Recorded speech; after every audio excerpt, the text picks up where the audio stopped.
نفارفنا قفتا نفارفنا واقيو نفارفنا قفتا نفارفنا واقيو دينا كان سيرا نراكو تيكيو نفارفنا قفتا نفارفنا واقيو نفارفنا قفتا نفارفنا واقيو دينا كان سيرا نراكو تيكيو warra wangeela lallabu bobbaasu warra wangeela lallabuuf karaa mijeessuu karaa baasu warra faarfatuuf gammachuudhaan abbuuqqatanii akka faarfatan gochuu kana mijeessuudhaan hojiin kiyya maaliif rakkoon bataskaana keenyaa bulchiinsa jechaa turre miti kanaafuu waldaa duuka bootaa kana booda gufuu takka malee hojii qulqulluu hojii gaarii itti jalqabe itti fufa kana eegan jedhee booda waa'ee araara keenyatti irratti waan xiqqoo dubbadheen deema.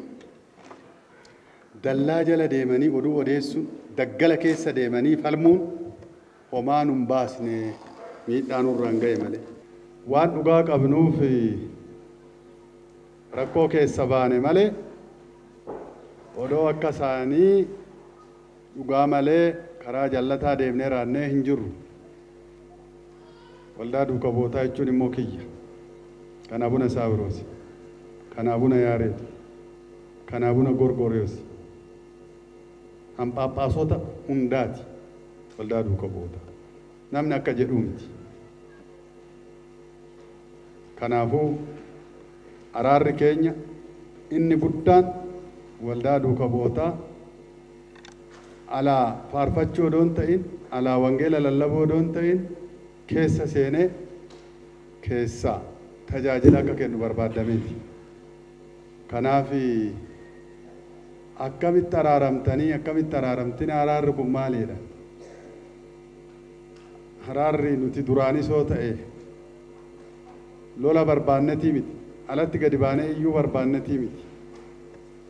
Balbala cufamee ture. Amma balballi eega baname maaliif wanni ala ta'e? Balballi waan banameef nuti wanni ala teenyuuf hin jiru. Balbala banamuu qofaa miti. Isin geggeessaa. Isin hojjedhaa. Inumaa'uu orma caalaa isintu amanamaa nuun jedhan sinodoosi. Kana ala maal barbaada? Namni dhugaadhaaf qabsaa isinii, namni dhugaadhaaf wareegame isinii nuun jedhan. Maal barbaadna kana ala? Warri bataskaanni isaan hin beekne isaanis bataskaana hin beekne ala teenyatti iyyinaa jedha. Nuti maal akka goonu maal akka hojjennus Waaqayyo galata argatu hubannoo qabna. Rabbis nutti agarsiiseera. Kanaafuu amma televizhiniin keenya OCN fudhatamee nuun jedhan. Maaltu fudhate? Achuma jira akkuma durii tajaajilaa jira. Kana caalaa bal'isneetti deemne. Waldaa duuka bootati wanni jechuu barbaadu sirriitti itti fayyadamaa miidiyaa. Sirriitti itti fayyadamaa. Lallabuudhaanis, faarfachuudhaanis, marii geggeessuudhaanis, qorannoo adda addaa geggeessuudhaanis, gurra uummataa biraan ga'uudhaaf itti yaadaa itti fayyadamaa. Kanaafuu ani waan baay'ee haasa'uun barbaadu injifannoon arganna injifannoo caaludha. Eenyu kan injifate immoo bataskaana. Ammoo ate eenyu bataskaanatu mo'atee jenneeti allafa keenya. Jecha kana nutu jedhe አሸናፊዋ ቤተ ክርስቲያን እንጂ ግለሰብ አይደለም፣ ሰዎችም አይደለም፣ ነሞተ ሲሚቲ ነመዱንፈ ሲሚቲ ከሞተኝ እኝ በተስካን ኡመተ እቹ በተስካን እቹ ከናፉ ኑቲ ረቢ ገለታ አርገቱ ወነ በርባኑ ኦል አርጋኔ ወነ በርባኑ ኦል አርጋኔ እንጂ ኑዋን ብራቲ ሚቲ ቀርሺ ሚቲ ኮንኮላተ ሲሚቲ በርጩመ ዴረ ሲሚቲ balballi nutti cufame baname akka fenitti tajaajila waan nun jedhani ani lixa shawaat irratti dhorkan waldaa duuka butu irratti kenname hinka anatu kaasa iyyata fidaa jedheenira iyyanni dhufaa hin kaasne nama dhowwu agarra. Namni qulqulluu Sinoodoosin kan bara 2013 taa'e afaan Oromootiin tajaajiluu faarfachuu uummataaf wangeela lallabuun dirqama jedhee kan murteesse kana fuuldura dhaabbatu paappaasiin kana fuuldura dhaabbachuu danda'u hin jiru. Akkan tajaajillee ansin dhoorku hin jiru. Angoo maalati? Akkan tajaajillee nama dhoowwu hin jiru. Hin danda'an. Kanaafuu hin ka'a kana akka salphaatti ilaalaa waan ulfaataa miti. Kan kana oliituu hin hojjenna. Xiqqoo odoon qophaa'in gara akshiniitti seenu jenneeti. Wanna qophaa'uu qabna waan jiruuf turre ammas ganaa ji'an guunne barra. Ganaa torban lamaan guunne eega xalayaan nu gahe. Qasiis badhaasan eega liqaawunta gubaa'ee seenanii abbaa Gabra Maaramiif qasiisa fi sibkata wangeelna Hawaraayii Taliqoo Mamraa kan Itoophiyaa eega ta'anii waan biraatiif miti asii akka nu dhoorreenneeti. Asii nuyi achitti tajaajilannee hoo nu dhoorkan maal goon asoo ta'eoo an bobbaasuu nuyi jechuudha.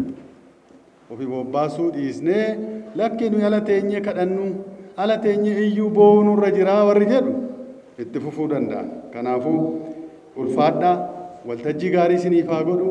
Barri kun bara jaalalaa bara gammachuu fi waaqa keenyarra eebbi abbootii keenyaa abbee ta'e nutti haa qabatu. Waaqni keenya harka isaa han araaraa tiin eebbifamuu rabbi nuuf haa hayyamu. Waaqayyo si wajjin haa jiraatu. Liqaa'ilaaf duuba Balaayii Mokonnin ergaa guddaa ta'e nuuf dabarsaniiru. Keessumaayyuu tajaajila qofaa irratti yaadoleen isaan kaasan baay'ee kan nama gammachiisu baay'ee kan nama toludha. Mee al takka ilchaatii Waaqayyo galateeffadhaa.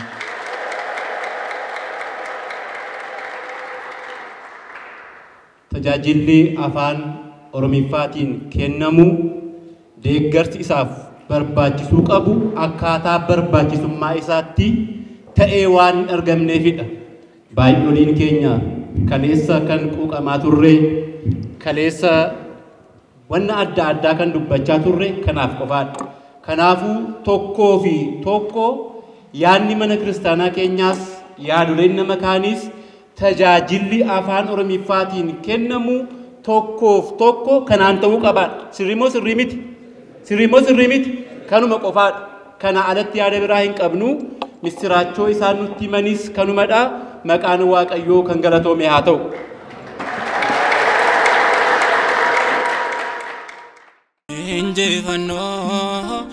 Injifannoo Humna Waaqayyooti injifannoo ni keenya.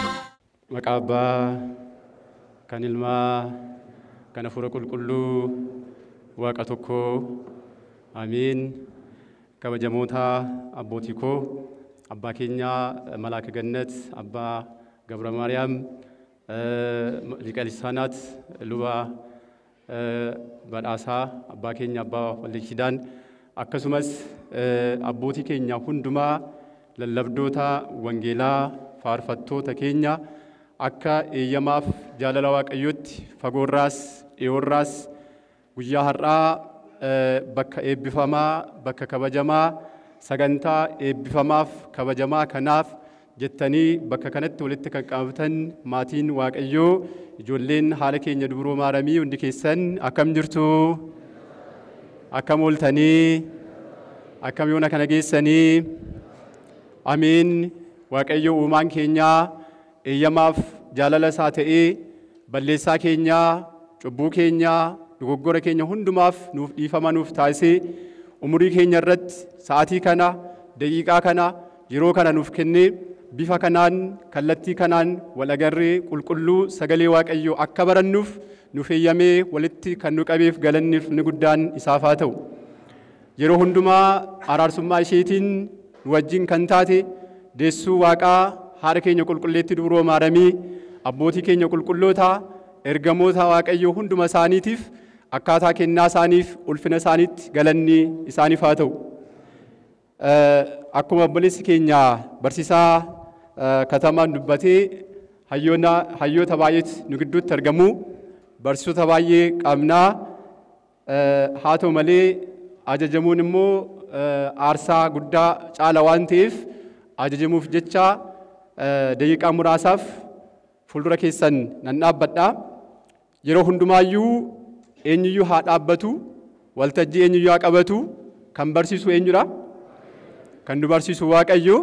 Kanaafuu anaafis isiniifis hunduma keenyaaf jireenya lubbuu keenyaaf jireenya foon keenyaaf tajaajila keenyaaf bu'aa kan nuuf argamsiisu qulqulluu sagalee isaa akka barannuuf eeyyamaaf jaalala Waaqayyoo nuuf haa ta'u. Akka eeyyamaaf jaalala Waaqayyootti mata dureen barumsa keenyaa ergaa Phexros isa jalqabaa boqonnaa 3 lakkoofsa 9 irratti caqasamee kan jiru ka'umsa godhannee tuufna jechuudha. Eebbasaa akka argattaniif waamamtaniittu. Eebbasaa akka dhaaltaniif yookaan akka argattaniif waamamtaniittu. Qulqulluu Phexros hangafa duukaa bu'ootaa jedhamee kan beekamu abbaa keenya qulqulluu Phexrostu jecha kana kiristaanota bara sana turaniif ergaa kana dabarsee jira. Mata duree isaarraa osuma seenaa isaa keessa ibsa biraa keessa utuu hin galiin jechoota 3 arganna. Eebba isaa akka argattaniif waamamtaniittu. Inni jalqabaa waamamneerraadha. Nuti hundumni keenya fagoorraas dhiyoorraas kan dhufne abbootiinis taane tajaajiltoonnis taane faarfattoonnis taane akkaataa eeyyama Waaqayyootiin kennaa Waaqayyo nuuf kenneen mana amantaa keessa dhaabbannee kan tajaajillu hundumni keenya waamamneetu jirraa jechuudha. Inni jalqabaa mata duree kanarraati kan beeknu waamamnee jirra. Waamamneerra yoo ta'e immoo eenyutu nu waamee isa jedhu immoo beekuun gaafachuun hubachuun barbaachisaadha jechuudha. Waamamnee jirraa kan nu waame immoo waamicha dhugaa, waamicha soba hin qabne, waamicha bira qabaa hin qabne, waamicha dhugaa, waamicha sirrii, waamicha qajeelaa, waamicha barbaachisaa ta'eef kan ijoollee isaa waammatu Waaqa abbootii keenya qulqulloota, Waaqa abbootii keenya raagdota, Waaqa abbootii keenya duukaa bu'oota, Waaqa abbootii keenya qulqullootaatu nu waamee jira jechuudha. Kanaafuu hundumni keenya maal taanee jirra jechuudha? Waamamnee jirra jechuudha. Osoo waamamin waamichi sagalee Waaqayyoo osoo isaaf hin dhiyaatin karaa tokkos karaa biraas beeknees otoo hin beekinis namni osoo hin waamamin bakka kanatti argame tasumaayyuu hin jiru jechuudha. Kanaaf hundumni keenya maal taaneerra? Maal taanee jirra? Waamamnee jirra jechuudha. Waamamnee jirra eegate immoo kan nu waammate mana isaatti immoo eenyudha? Waaqayyoomaa keenyadha. Galanni ulfinni guddaan isaaf haa ta'u. Egaa Waaqni keenya kun Waaqni abbootii keenya qulqullootaa akkuma qulqulloota waame sagalee isaa qulqulluudhaan jecha isaa miidhagaa bareedaa sanaan qulqulloota raagdota abbootii bara adda addaa keessa jaarraa adda addaa keessa dhaloota adda addaa uumama adda addaa ijoollee isaa bara adda addaa keessa tajaajiltoota isaa kan waammate Waaqayyo sagalee maa ittiin abbootii keenya qulqulloota waame sanaan keessumootatu seenaa jiru. Baga nagaan nu dhuftan jennaa Waaqayyoof galannaa ta'u. Haaluma kanaan Waaqayyo qulqulloota sana jechattiin isaanii waame sanaan nuunis hunduma keenya nu waameetu jiraachuudha. Yeroo nu waamus maaliif nu waame isa jedhuuf deebii isaa faana kaa'eetu jira. Deebiin isaa maalidha? Maaliif nu waame Waaqayyo jenne eebba isaa akka maal goonuuf? Eebba isaa akka maal goonuuf? Akka argannuuf. Eebba isaa akka dhaalluuf. Qulqulluun Phexros jecha kana yeroo dubbatu yookaan jecha kanaan yeroo barsiisu ofii isaas waamameera. Abbootiin keenya jireenya ofii isaanii ittiin jiraatanii kan isaan barsiisan jireenya daandii ofii isaanii keessa darban sanaan ijoollee isaanii barattoota isaanii barsiisu waan ta'eef qulqulluun Phexros waamameera Waaqayyoon eeyyee. Waamame immoo eebbaaf waamame eebba sanas argateetu jireenya isaa eebba isaa sanaan dabarseera. Kanaaf nuun ijoollee isaas yeroo nu gursu abbaan keenya qulqulluun Phexros eebbaaf waamamtanii jirtu. Inni guddaan tajaajila mana amantaatiif yeroo deddeebinu dhuunfaanis waldaadhaanis gareedhaanis tajaajilaaf yeroo dadhabnu jireenya keenya keessatti dadhabbii keenya keessatti fiigicha keenya keessatti wanti nuti ilaaluu qabnu eebba isaa argachuuf akka waamamne hirraanfachuu hin qabnu jechuudha.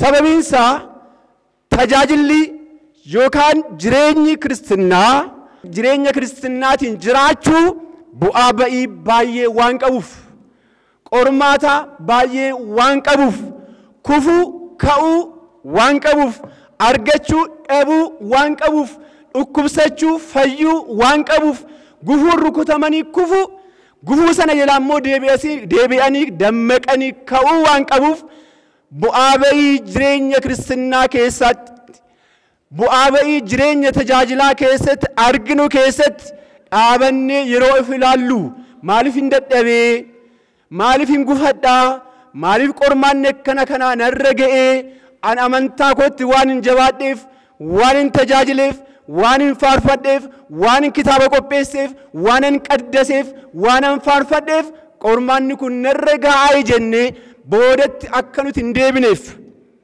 jabaannee fiigichi keenya fuula duratti akka jabaatee itti fufuuf qormaanni jiraatus rakkinni karaa tokkos karaa biraas yoo jiraateeyyuu boodatti wanti nu deebisu tasuma akka hin jiraanne fuula dura keenyatti waa tokko ilaallee akka fiiguu qabnu nutti himuuf jedhee abbaan keenya qulqulluun Phexros jecha kana nuuf kaa'e. Abboonni keenya bara kakuu moofaa, bara kakuu laphee, bara raajotaas, bara duukaa bu'ootaas yeroo ilaallu sagalee kanaan waamamaniiru.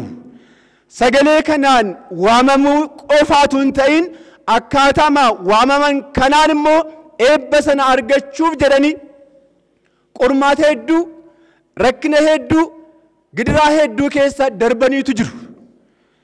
Qormaata adda addaa, gidiraa adda addaa argachuuf dhabuu adda addaa yaaddoo akka foonitti akka jireenya biyya lafaatti ilaallu nama kamirrayyuu ga'uu danda'a jennee qormaata yaannu sana yeroo ilaallu namni boodatti deebi'uu waan danda'uuf eebba Waaqayyoo isaaf qophaa'e irraa boodatti akka hin deebineef carraa gaarii nuuf taa'ee jiru sanarraa boodatti akka hin deebineef kan waamamtanii yeroo muraasa tajaajiltanii boodatti akka deebitaniif miti. Yeroo ta'eef fiigdanii, yeroo ta'eef hojjettanii boodatti akka deebitaniif miti. Qarshii keessaniin tajaajiluu dandeessu.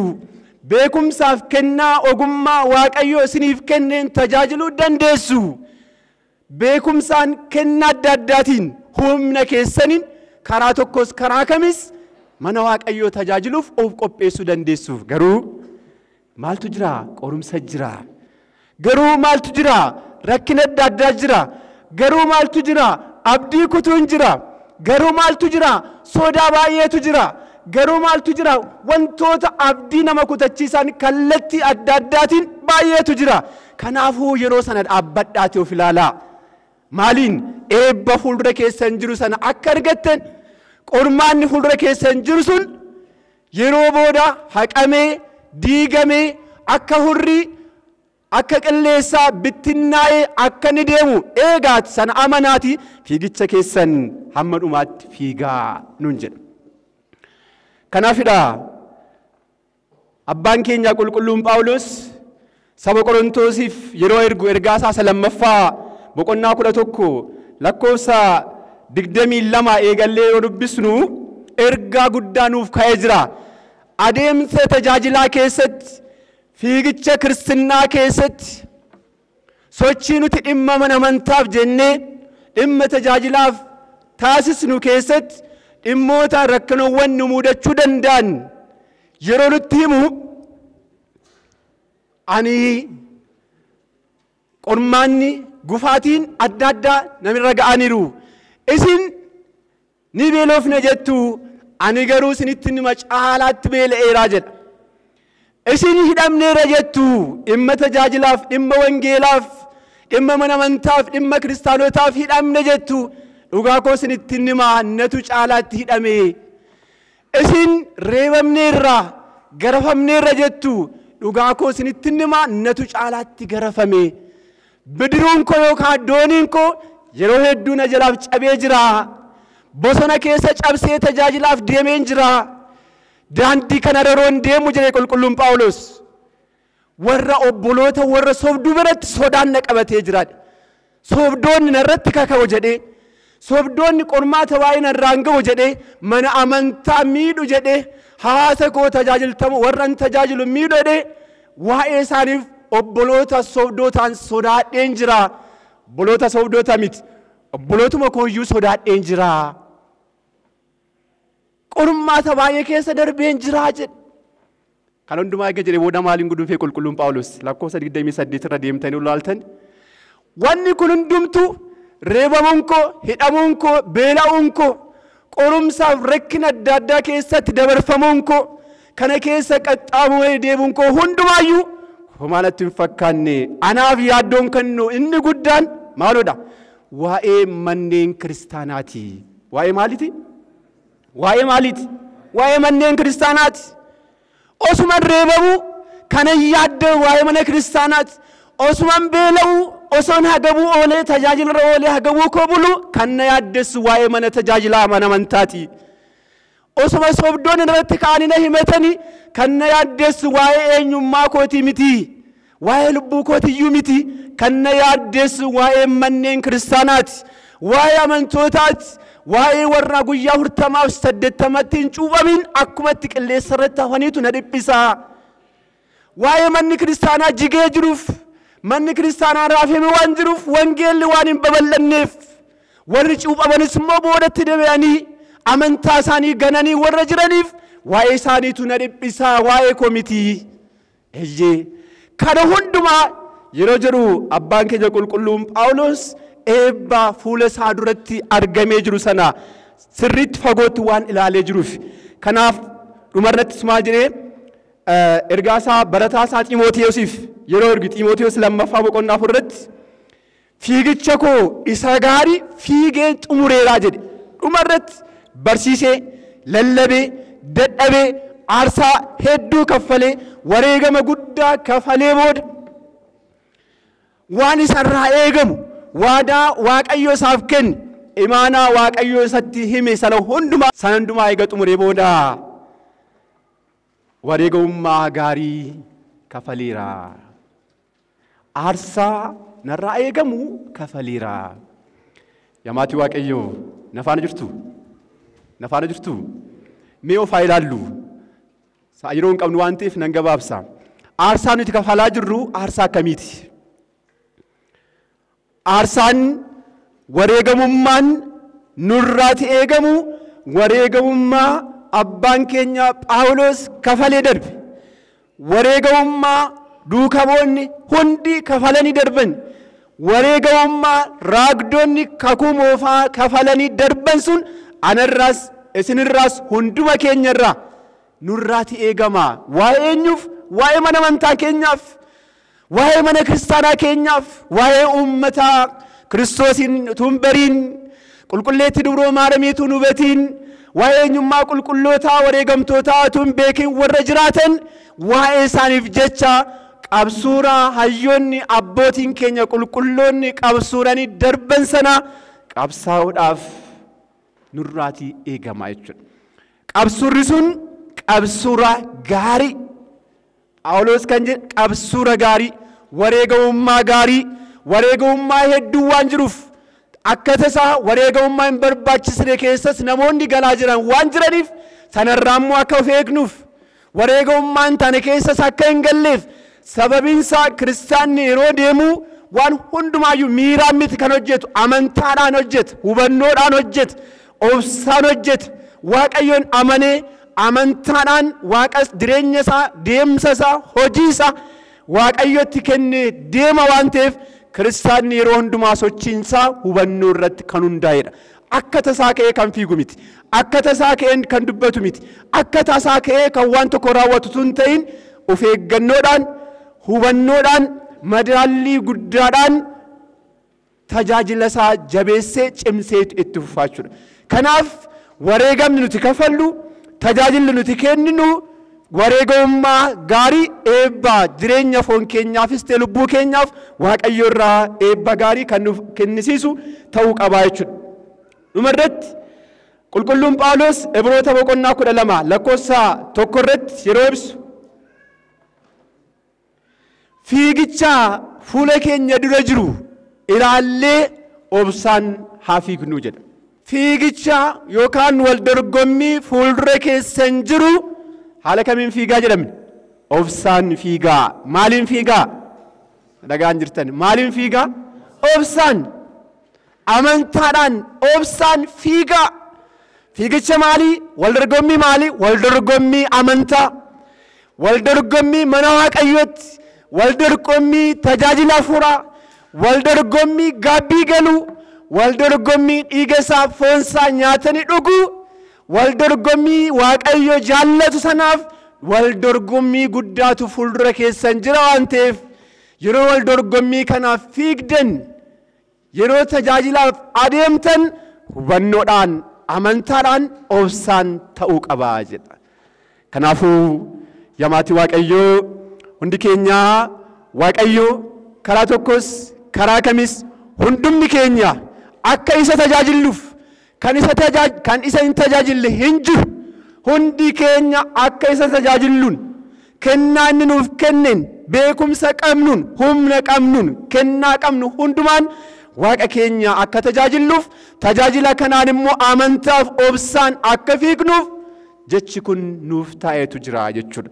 Kanaaf guyyaa har'aa akka eeyyama Waaqayyootti bifa kanaan kan walitti nu qabe Waaqayyo eebbaaf nu waamee jira waan ta'eef eebba waamamne kanaaf immoo daandii hayyoonni abbootiin keenya irra deeman sana qabanne akkuma isaan fiiganitti akkuma isaan deemanitti daandii isaan irra deeman sana isa kamii daandii dhugaan daandii sirriin kallattiin inni barbaachisan isa kami jennee sana qabanne eebba Waaqayyo irraa nuuf qophaa'ee jiru sana argachuudhaaf obsaan amantaadhaan fiigne dhumarrattis eebba foonii eebba jireenya lubbuu akka argannuuf dhaaltu mootummaas akka taanuuf Waaqayyo eeyyamaaf jaalala isaa nuuf haa ta'u kan nu barsiisee kan nu gorseef galanni ulfinni isaaf haa ta'u waswaat ለእግዚአብሔር ሉበ ምስጋኑ አገሳ ሰገሌ ዋቀዮ አካታ በርባደሙን ካዮ ሀር አናፊሲን አሲቲ አርገምኔ ከና ጊዱ ገርፈቹዳን ባዬ ደጋግሰኒ አካታ ሁበቹ ለንደኙን ኑ በርሰኒ ዋን ጅረኒፉ ሰገሌ በረጅሬኛ ኢሳና ደጌሲሱ Injifannoo humna Waaqayyooti injifannoo ni keenya. Maqaa Abbaa kan Ilmaa kan Hafuura Qulqulluu Waaqa Ameen. Kabajamtoota abbootii koo maatiin Waaqayyoo hundi keessan akkam jirtu? Akkam jirtu? Akkam jirtu? Ameen. Waaqayyo abbaan keenya kan ulfaateef kan galatuume nuuf haa ta'u.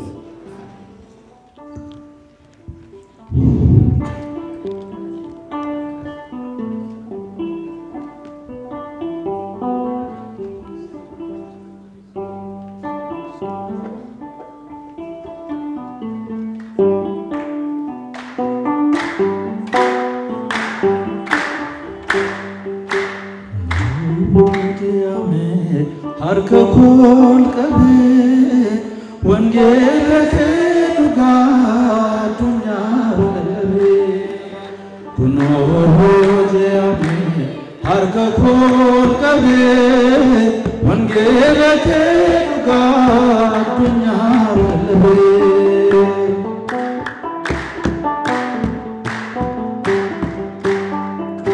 Enyoma ko talaya wahde nande mo edomatike sagale ke nabdasite ifa ija amsite kuno jame arko kol kabe wangela ke duga dunya labe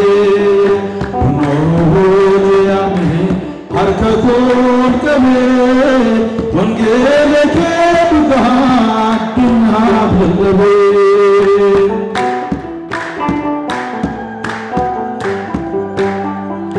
Jaalalli kee ajaa'ibummaa si jeebbanii singaddeenyummaa meeshaa dhiqee jettee filataa jubbuu nama jaalataa oloobeetee harka goottabee wangeela kee dhugaa addunyaaf lallabee.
Laane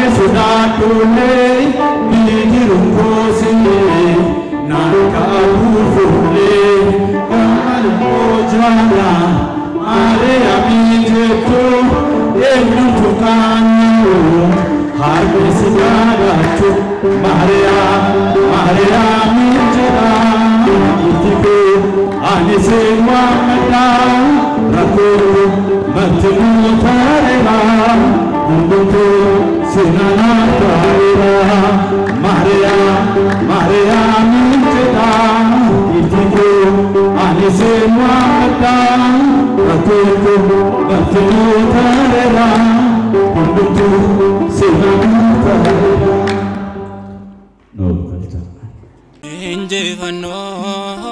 Injifano Om Nawagayosi Injifano Kenya Maatiin waaqayyo kan jaalatan innis caalsee kan sin jaalatu nagaa gooftaa keenya Yesuus Kiristoosiin akkamiin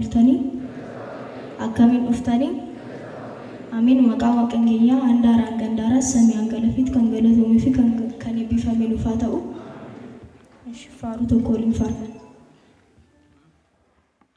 Lapenko angare base afanko ulmake odese hadako Mariam waeke dubada gifti ko hinchaliso ulmake farfada Lapenko angare base afanko Ulmake odese hadako Mariam waeke dubada gifti ko hinchaliso ulmake farfada beekilte osoo hin nagamin kan firii godhatte hin dhugne bishaane sanyee dhiiraa malee Kiristoos kan deesse Wagne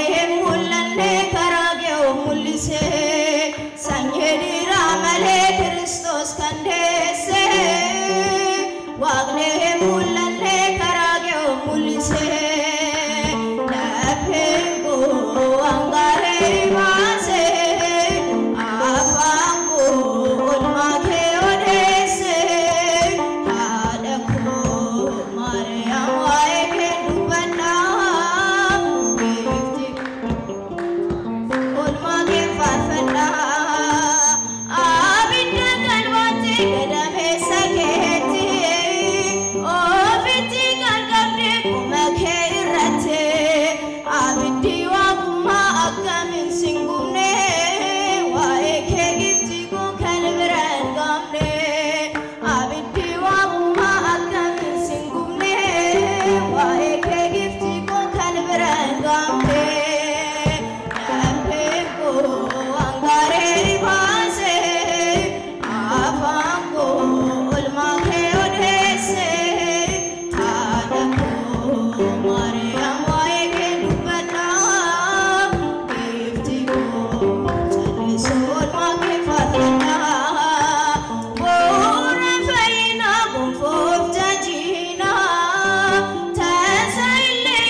So, what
Kristos kandese Wagne mullanne karagyo mulise Sanyedi ramale Kristos kandese Wagne mullanne karagyo mulise Lapembo angare base Afango olmake odese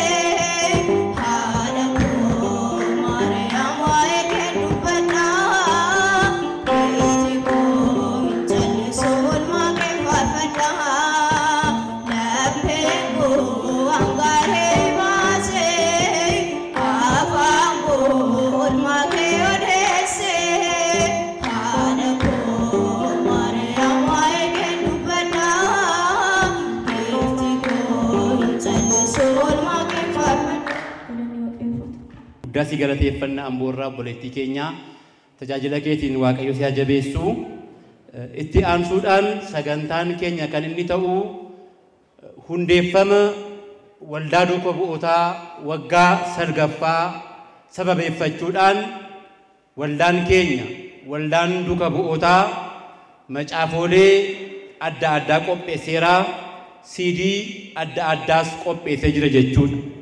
Waan kana ta'eefuu gabaabinumaan macaafolee qophaa'an irraa jala ilaaluun barbaachisaa waan ta'eef kana ilaalla jechuudha. Kaasettii kana hundumti keessanuu ilaalaa injifannoo jedha. Maal jedha? Injifannoo. CD kun kan inni qophaa'ee faarfattoota miseensota waldaa duuka bu'ootaan kan qophaa'edha jechuudha. Booda maqaa isaanii dubbistu. Yoon anamma maqaa isaanii isinitti hime gaarii hin ta'u. Gaafa bittan gaafa isin harka galu yeroo hubatu jechuudha. Egaa waldaan duuka bu'ootaa CD kana qopheessee jira.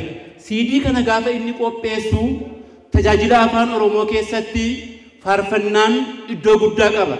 Gahee guddaa qaba. Ittiin Waaqayyo galateeffannaa, ittiin Waaqayyo waaqessinaa, ittiin Waaqayyo faarfanna waan ta'eef hojiin kun hojjetamuu qaba jechuudhaan waldaan keenya waldaan duuka bu'ootaa faarfannaa kana qopheessee jira. Jaallattaniitu moo hin jaallanne? Maaliin ifitu ree uummata Waaqayyo? Maaliin ifitu? Eeyyee. Itti aansuudhaan galmee faarfannaa kan Ortodoksii Tawaahidoo jechuudha. Kun faarfannaa hedduu of keessaa qaba jechuudha. Faarfattoonni hedduu faarfannaa afaan Oromiffaatiin isaan qopheessan walitti kuusuudhaan walitti qabuudhaan bakka tokkotti argachuu qabna. Argannee ammoo itti faarfachuu qabna jechuudhaan faarfannaa kana qopheessaniiru. Eenyu qopheesse? Ramaa Ramii wajjin jirtan eenyu qopheesse? Maalum manni kun wajjin jiru? Eenyu qopheesse? Dhagaan jiru Ramaa Ramii. Eenyu qopheesse? Ilchaati Waaqayyo galateeffadhaa.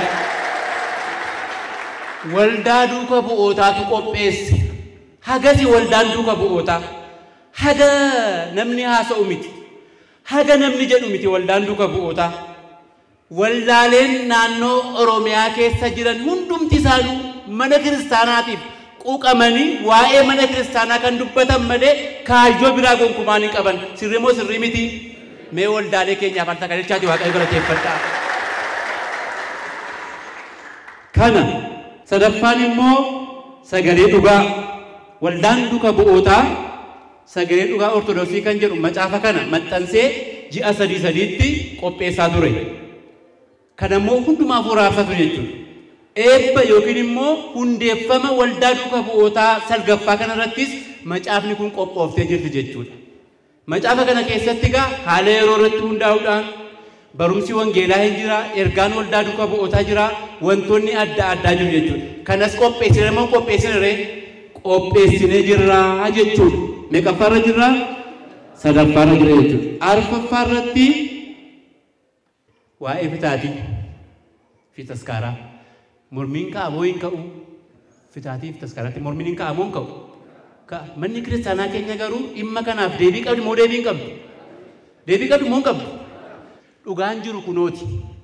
Macaafa jedha. Macaafa irratti barraa'ee jira jechuudha. Manni kiristaanaa keenya sirnoota gaggeessitu kamuu jechuudha.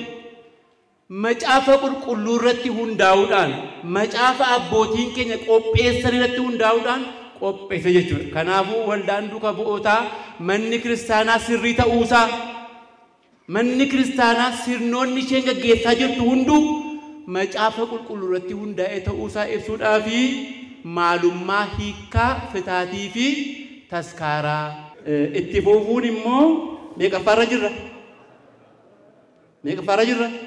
Shanaffaarra jirra. Maal waa'ee fitaatii dubbanneera marfaffaarratti shanaffaarra jirra. Shanaffaarratti immoo seenaa imala tajaajila waldaa duuka bu'ootaa. Waldaan duuka bu'ootaa akkaataa kamiin waggaa sargaffaa akkaataa inni itti lakkaasise bu'aa ba'ii inni darbe qormaata inni dabarse akkaataa inni itti hundeeffame yeroo hundeessu immoo waldaan yeroo hundaa'u Dooktar Naahimiin fa'aa maal akka ta'e osoo isaan dhaabbatanii osoo haasa'anii baay'ee natti tola. Maal akka ta'e maal akka darbe maal akka ture baay'inaan beeka jechuudha. Kana jechuun direct seenaa booda isaan osoo ibsan gaarii ta'a. Kunis qophaa'ee jira jechuudha. Amma immoo meeqaffaarra jira jechuudha? Jahaffaarra jira jechuudha. Jahaffaa kanatti immoo kitaaba cuubbaa fi tagliilii. Egaa namoonni sirna gaa'elaa raawwattan jirtu moo hin jirtan as keessa? Jirtu moo hin jirtanii? Mee namoonni gaa'ela raawwanne yoo jenne baadhuriin namaa gaa'ela raawwanne. Maaliif jennee gaafa ilaallu macaafa kana sirriitti waan hin beekneef jechuudha. Osoo macaafa kana beekanii fuudhuura duubatti hin deebi'anii. Kanaafuu sanas ta'e kana garuu kitaaba cuuphaa macaafa ximqat wa macaafa takliil isa jennu jechuudha. Macaafa ክርስትና macaafa ximqat macaafa qandiil macaafa meeroon jedhamanii immoo adda addaatti immoo kan ta'an jiru jechuudha. Waldaan duuka bu'ootaa immoo atattamaan yeroo ammaa kanatti kan barbaachisu tokkoffaa daa'ima cuubamuudhaaf qophaa'aa jiru kana dafee waa'ee cuuphaa itti fayyadamuu qaba. Takliilis gaafa gaggeessinu isa sanarratti wanna jedhamu hunda sirriitti dubbisanii akka qopheessaniif kitaaba cuuphaa fi kitaabni takliilis qophaa'ee jira jechuudha. Itti aansuudhaan baay'ee ulfaataa kan ta'e baay'ee dadhabsiisaa kan ta'e akkuma macaafni kuni ulfaataa ta'ee kuni kan ji'a ja'aati. Kuni kan ji'a ja'aati.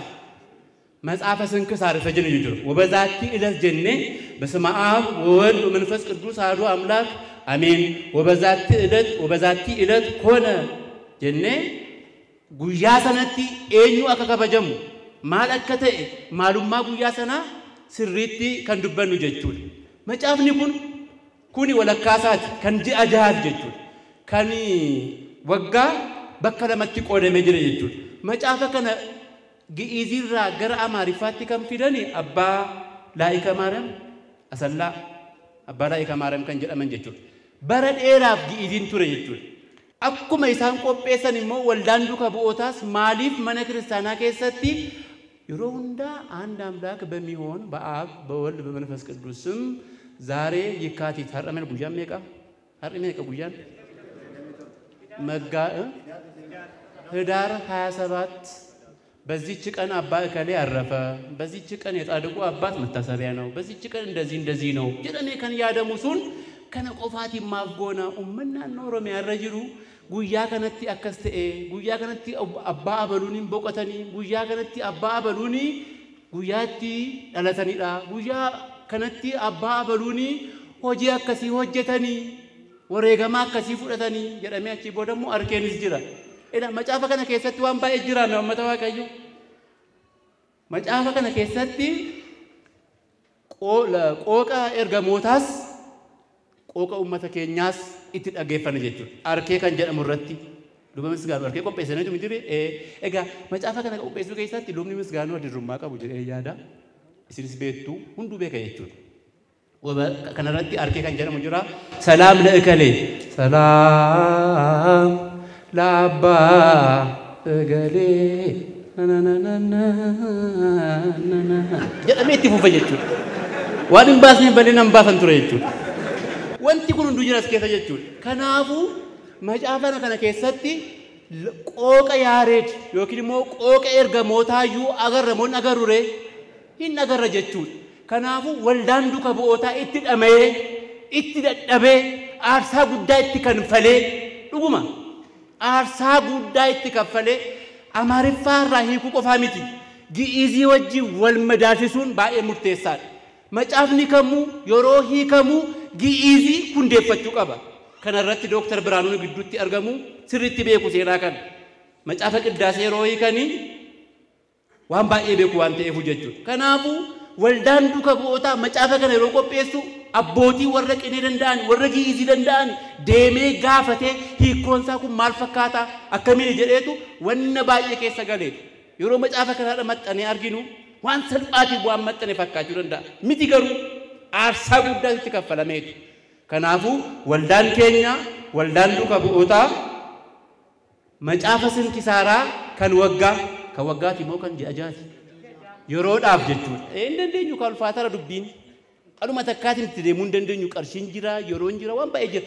Ammaaf garuu kan yoomii qopheessine kan ji'a jaa jechuun yoomii jalqabeetu fulbaanaa hanga yoomiitti maali ji'a hin dandeessanii hanga itti qopheessine jira jechuudha. Mee maaloo al takkaa waldaa duuka bu'ootaatiin.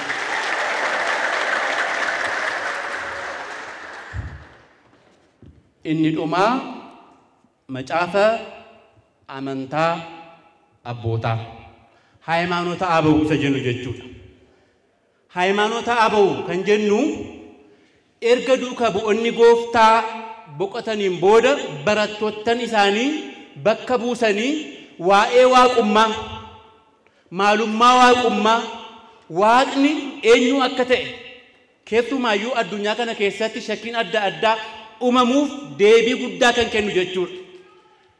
Dogmaa irratti jechuudha. Dogmaa irratti riferensi kan goonu dogmaa irratti maalummaa sillaasee maalummaa waaqummaa sirriitti hubachuu kan dandeenyu macaafa kana irratti jechuudha. Macaafni kunis eenyudha? ሃይማኖተ አበው isa jennu jechuudha. ሃይማኖተ አበው kan jennu Nisxiroos faatiin Ariyoos faatiin shakkiyoota warra kaaniinuu kan itti injifataman kan itti dadhaban kan itti waa'ee waaqummaa itti beekan macaafa kana jechuudha.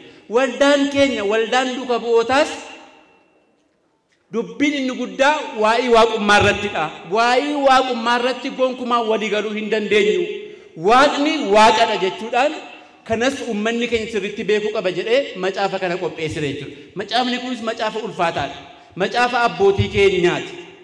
Macaafni abbootiin keenya waa'ee waaqummaa isaan haasa'an isaan dubbatan keessumaayyuu shakkitoota dudduubatti deebisuudhaaf shakkitoota qaanessuudhaaf shakkitoonni waa'ee sillaasee irratti waa'ee waaqummaa irratti yaadolee adda addaa ibsan sana fashaleessuudhaaf macaafa qophaa'e jechuudha. Waldaan keenya waldaan duuka bu'ootaas kana irratti xiyyeeffachuudhaan macaafa kana qopheesseera. Ililchaati Waaqayyo galateeffadhaafi. Waan baay'ee hiikaniiru. Waa'ee hiikaa wajjin wal qabsiisnee ani yeroo hin qabu yeroonis nu jalaa deemaa jira waa baay'ee dubbachuu hin danda'an ture. Sabaa liqaanaaf jennee warroonni kaasnu mana kiristaanaa keenyatti akkaataa isaan macaafa hiikan darbees immoo abbaaf firee minaaxoosiin kaasnes waa baay'ee haasa'uu hin dandeenya turre. Yeroon keenya garuu waan nu daangeessuuf maaliin godhu jechuudha. Hiikameera kanumaan duuchuu hin dandeenyu. Hiikameera jechuudha. Macaafni hiikameera jechuudha. Kanaafuu amma macaafa hiikamaan kana jaallattaniitu moo hin jaallanne? Jaallattaniitu moo hin jaallanne? Mee jaallachuu keessan ibsaa kaa. Ni faarfannaa gooftaa ni faarfannaa waaqayyoo ni faarfannaa gooftaa ni faarfannaa waaqayyoo diinagaan seera nurraa kutee kiyyoo.